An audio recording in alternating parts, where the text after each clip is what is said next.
ایک شہر جہاں رحمتوں کے سائے اترتے تھے لیکن لوگوں کے دل پتھروں سے بھی سخت تھے۔ یہ وہ سفر ہے جس میں اللہ کے محبوب صلی اللہ علیہ وسلم کے نفس نفس پر زخم تھے اور آنسوؤں میں صرف ایک دعا تھی: اے اللہ، اگر تیرا غضب نہیں تو مجھے کسی کی پرواہ نہیں۔ بسم اللہ الرحمن الرحیم۔ ایک شہر جہاں رحمتوں کے سائے اترتے تھے لیکن لوگوں کے دل پتھروں سے بھی سخت تھے۔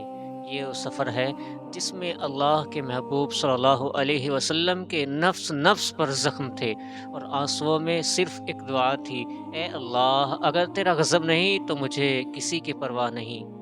آئیے سنتے ہیں طائف کا وہ حقیقی درد جس نے رحمت عالم صلی اللہ علیہ وسلم کی دعاؤں سے دنیا کو محفوظ کر دیا۔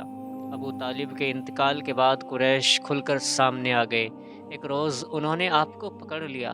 ہر شخص آپ کو اپنی طرف کھینچنے لگا اور کہنے لگا: یہ تو وہی ہے جس نے ہمارے اتنے سارے معبودوں کو ایک معبود بنا دیا۔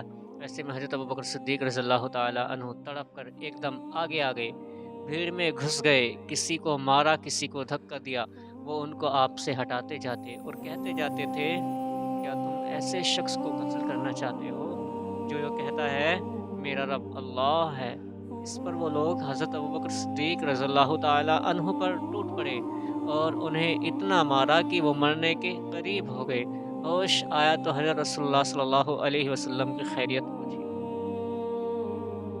جب پتہ چلا کہ آپ سلامت ہیں تو اپنی تکلیف کو بھول گئے۔ شوال 10 نبی میں حضرت نبی کریم صلی اللہ علیہ وسلم طائف تشریف لے گئے۔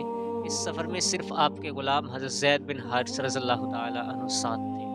طائف میں ثقیف قبیلہ آباد تھا۔ آپ یہ اندازہ کرنے گئے تھے کہ کیا ان کے دلوں میں اسلام کے لیے کوئی جگہ ہے یا نہیں۔ آپ یہ امید بھی لے گئے تھے کہ شاید یہ لوگ مسلمان ہو جائیں اور آپ کا ساتھ دیں۔ طائف پہنچ کر آپ نے سب سے پہلے قبیلے کے سرداروں سے ملنے کا ارادہ کیا۔ یہ 3 بھائی تھے: عبد یلیل، مسعود اور حبیب۔ ان کے بارے میں پوری توجہ نہیں کہ یہ بعد میں مسلمان ہوئے تھے یا نہیں۔ آپ نے ان تینوں سے ملاقات کی، اپنے آنے کا مقصد بتایا، اسلام کی دعوت دی اور مدد کی دعوت بھی تھی۔ ان میں سے ایک نے کہا: کیا وہ تم ہی ہو جسے خدا نے بھیجا ہے؟ دوسرے نے کہا: تمہارے علاوہ خدا کو کوئی اور نہیں ملا تھا رسول بنانے کے لیے؟ تیسرا بولا: خدا کی قسم، میں تم سے کوئی بات نہیں کروں گا۔ اگر تم نبی ہو تو بحث کرنا خطرناک ہے، اور اگر نبی نہیں ہو تو تم سے بات کرنا میری شان کے خلاف ہے۔ آپ مایوس ہو کر اٹھ کھڑے ہوئے۔ ان تینوں نے اپنے نوجوانوں اور غلاموں کو آپ کے پیچھے لگا دیا۔ وہ آپ کے ارد گرد جمع ہو گئے۔ راستوں پر دونوں طرف بھیڑ لگی تھی۔ جب آپ گزرے تو وہ بد نصیب لوگ آپ پر پتھر برسانے لگے۔ جہاں آپ قدم رکھتے وہ اسی پر پتھر مارتے۔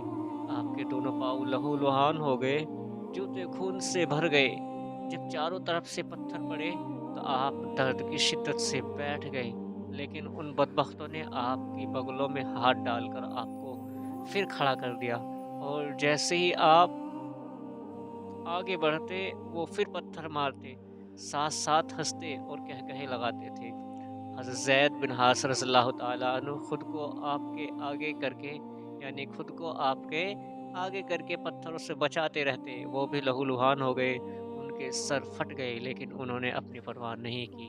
صرف حضرت نبی صلی اللہ علیہ وسلم کی فکر تھی۔ آخر آپ اس بستی سے نکل کر ایک باغ میں داخل ہوئے۔ وہاں پہنچ کر آپ اور زید رضی اللہ تعالیٰ عنہ بالکل زخمی اور تھکے ہوئے تھے۔ آپ ایک درخت کے سائے میں بیٹھ گئے۔ آپ نے اللہ سے دعا کی: اے اللہ، میں اپنی کمزوری، لاچاری اور بے بسی کی تجھ سے فریاد کرتا ہوں۔ یا ارحم الراحمین، تو کمزوروں کا سہارا ہے، تو ہی میرا رب ہے، اور میں تجھ پر ہی بھروسہ کرتا ہوں۔ اگر تیرا غضب نہیں ہو تو مجھے کسی کی پرواہ نہیں۔ اسی وقت آپ نے دیکھا کہ باغ کے مالک عتبہ اور شیبہ موجود ہیں۔ وہ بھی دیکھ چکے تھے کہ طائف کے لوگوں نے آپ کے ساتھ کیا کیا۔ دونوں کو آپ کی حالت پر رحم آیا۔ انہوں نے اپنے نصرانی غلام عداس کو بلایا اور کہا: اس بیل سے انگور کا گچھا توڑ کر انہیں دے دو۔ عداس نے حکم مان لیا۔ جب آپ انگور کھانے لگے تو آپ نے کہا: بسم اللہ۔ عداس حیران ہوا، کہا: یہ علاقے کے لوگ